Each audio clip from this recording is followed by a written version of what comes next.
ये परमात्मा पूर्ण ब्रह्म कबीर भगवान जी हमारे साथ साथ रहते हैं। कबीर परमात्मा कहते हैं कि जो जन मेरी शरण है ताका हूँ मैं दास, और गेल गेल ला गया फिरूं जब तक धरती आकाश।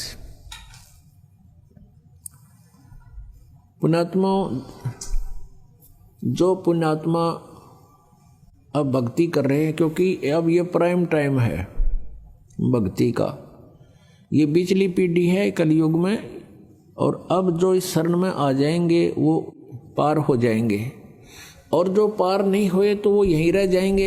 यहाँ रह जाएंगे तो अन्य जो साधना आप करते कराते थे उनसे तो यो असंख्य गुना बढ़िया साधना है। यदि आपने यहीं भी रहना है तो भी ये भक्ति आपको घना लाभ देगी। और यहाँ तो महामूर्ख रहेगा जिसको ज्ञान नहीं होगा बिल्कुल भी, और जानबूझ साची तजय करे झूठ ते ने, ताकि संगत है प्रभु सौपन में भी ना दे। अब जिस प्राणी को इतना ज्ञान हो गया फिर वो यहाँ रह जाएगा, फिर महामूर्ख ही रहेगा। यहाँ रहेगा किस तरीके से? अंत समय में इच्छाएं घटानी चाहिए हमने बुढ़ापे में, और हम बढ़ाते चले जाते हैं। हमने चलने की तैयारी करनी चाहिए, किसी भी आस्था नहीं रखनी चाहिए पोता और पोती में, द्योते और द्योतिया में। ये इनका अपना काम पूरा हो गया, उनका रोल शुरू हो गया बच्चों का, वो अपने बच्चे न पाले पोसे, उनके संस्कार फलेंगे। और यदि भगवान से उनको जोड़ दिया गया तो भाग्य में ना होगा तो भी मालिक देगा उनको, रक्षा करेगा उनकी। तो फिर हम ठेकेदार किस लिए बने?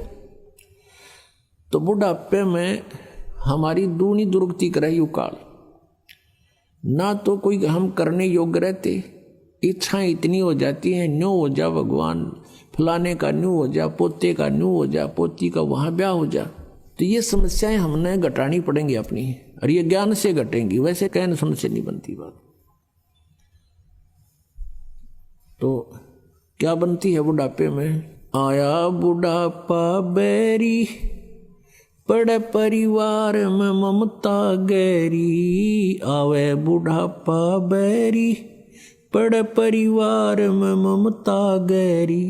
पोता ब्यालो या मन में रहरी, एली करवा जो खड़ी रहेली, करवा जो खड़ी। जो के ठेका ठा लिया, और कोई पूछा नहीं बुढ़ा ने। बच्चे कोई काम करना शुरू करते हैं, बीच में जाकर खड़ा हो गया, नो नहीं भाई नो करो। वो करते होंगे उन्हें डिस्टर्ब करेगा। अब जो वृद्ध आदमी आज 70-80 साल का हो गया, उस समय जब वो युवा था, जो भी क्रियाएं करता था, उसमें वर्तमान के हर टेक्निक में अंतर हो लिया, तो उस वाली सलाह काम ना दे। और फिर जब वृद्ध हो जाएगा, यो ज्ञान समझ में आ जाएगा, फिर तो परमात्मा कहते हैं लोभी मन नाम सुमर ले रे, तू जीवित मर ले रे, फिर जीवित मर जाएगा। जितनी जैसी आपकी सोच समझ है, बच्चों को एक बार प्रार्थना करें और वो कहें कि नहीं पिताजी ऐसा करेंगे, अच्छा बेटा ले देख लो, ऐसा कर लो, फिर अपनी माला लेकर मुंह फेर ले, बात नहीं करे दोबारा, क्योंकि वो बालक नहीं है और परमात्मा उनके साथ है। जहाँ जो भगवान साथ देगा माँ बाप नहीं दे सकते। माँ बाप अपने बच्चों को खाना खिला के, अच्छी तरह नवा धोआ के, कपड़े सुथरे बढ़िया पहना के स्कूल भेज देते हैं, और रास्ते में दुर्घटना हो जाती है तो वहाँ माँ बाप का रोल नहीं है, वहाँ किसका रोल है? भगवान का। जब वहाँ रोल भगवान का है इसी टिपिकल स्टेज पे, तो वहाँ क्या भगवान आंख मीच के बैठेगा आपके बच्चों के साथ? तो पुण्यात्माओं, आत्मज्ञान बिना नर भटके, तो बिना ज्ञान के हम भटक रहे हैं। जब ज्ञान होगा हम बहुत हल्के हो जाएगा बोझ। जैसे सीता जी का ब्याह कर दिया था राजा जनक ने, और विवाह होते ही कुछ दिन के बाद वनवास हो गया। वनवास के बाद फिर उसका अपहरण हो गया, रावण की कैद में रही 12 वर्ष। अब क्या राजा जनक इतना समर्थ नहीं था कि अपने दामाद और पुत्री को वहां अपने वन में बैठा लेता, जंगल में, अपने उसमें राज्य में, और वनवास का वनवास, और वह सारी सुविधा देता उसको, वहां भिजवा देता सारा सामान खान पीने का। लेकिन नहीं, वो विद्वान पुरुष थे, उनको पता था कि हमारा फर्ज इतना ही था, इनकी विवाह कर दिया और इनका इब भाग फड़ेगा, हमारा बीच में डिस्टर्बेंस कति काम नहीं करे, हम मूर्खता करेंगे इनके बीच में बढ़ के, और हम बीच में पहले बढ़े, बच्चे का ब्याह कर दिया। वैसे तो सारी बात बिगड़ रही है, क्यों ना तो जहाँ हम लड़की का ब्याह करते हैं उनमें जो है भगवान का भय रहा नहीं, और ऐसा ही सतिथि अपनी है। लड़की का विवाह करते हैं, लड़की जाते ही तीसरे दिन फोन कर दिया कि मेरी सासू ने आज मेरे तय दूध ना दिया, तो लड़की की माँ कह गिला मन ने दिए फोन, और देव तेरी सास ने दो सुनाओगी गाल, मैं करूँ उसने 4 गाल देगी अपनी समधन ने, फिर आजा आजा और छूटा छाटी मुकदमे शुरू हो गए। बता कोई बात है? छोटी छोटी बातों पर हमने पतंगड़ बना के इतना कहर मचा लिया घरों में। बच्चे को समझाओ बेटा, अब घर ये नहीं रहा तेरा, तेरा घर वो हो गया है, और अपने प्यार से रह, अपने माता पिता की तरह व्यवहार कर, अपने घर में जगह बना, प्यार से रह। तो हम पहले बच्चे नौका के में होता, मैंने बताइए, तने कोई कुछ कह देता है तो बालक तो फिर बालक का हुआ, थोड़ा सा कंधे जब्बा फोन कर दे, होगी अशांति शुरू।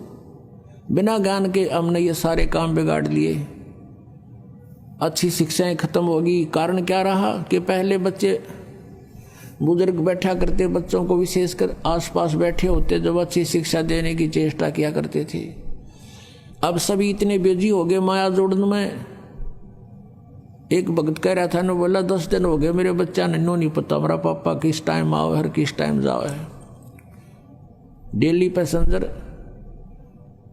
पिताजी आओ इतने बालक सो ले, और उन तो उठने से पहले, जागने से पहले वो वापस तैयार होकर जा ले। अब बच्चों ने शिक्षा किस टाइम दे सकते हैं हम? तो बच्चों ने जैसी भी जहाँ से समाज से और अच्छी बुरी संगत से जो ग्रहण किया उस तरह हम चल पड़े। तो हमें अब सत्संग में आना अनिवार्य हो गया। घर पे भी सत्संग लावे, बच्चा न बिठावे, और बच्चे का जो बचपन में घर कर जाएगी वस्तु आजीवन साथ रहती है, उसको भूल नहीं पड़ती। अच्छी या बुरी कोई सी वस्तु ग्रहण कर ले बालक, आजीवन उस पर आरूढ़ हो जाते हैं। तो हमने बचपन से शिक्षाएं गलत दे दी, और जिस कारण से हमने समस्याएं घनी बढ़ा ली, तो सत्संग से घटेंगी। तो कहने का भाव ये है कि हम परमात्मा के चरणों में आने से हमारी सारी समस्याओं का समाधान होगा, परमात्मा पर विश्वास बढ़ेगा। अब प्रसंग चल रहा है कि हम जैसे कोई आपदा आप पर आई और नाम ले नहीं रखा, तो वो आपदा आपकी देह तोड़ जाएगी, उसमें बचाव नहीं होगा। बचाव करने के लिए हमने कुछ करना पड़ता है, और वो परमात्मा जिसकी शरण में आप कभी रहे हो और पार हुए नहीं, और फिर आप दोबारा भटक रहे हो, तो फिर उस मालिक को पता होता है।